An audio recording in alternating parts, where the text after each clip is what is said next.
Anh cười cháu đấy. Cái gì ấy? Cái mắt to đó.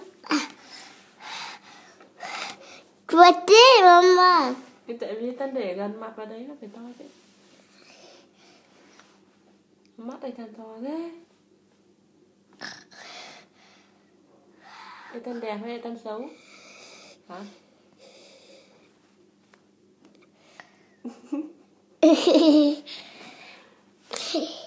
Ê tên ơi. Mắt đây tên ba mí à? Ôi dồi ôi, mắt tên ba mí.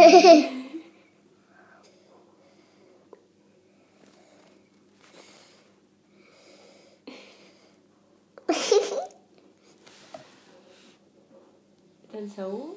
Mình mất trong lên mắt rồi.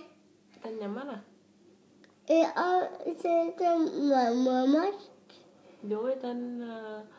Ô, mắt đây tên có cái gì kia? Khiếp.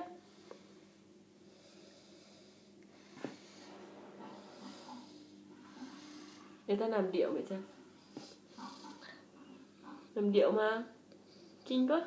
Mắt tân màu đỏ à? Vì Tại sao? tôi vui gì trong mắt tôi vui gì trong màu mua. Tại sao mắt đây ta lại ra màu đỏ? Cái ta ốm à? Tôi màu chuột tôi chỉ nước màu chuột thôi. Toàn nước màu đỏ. Vì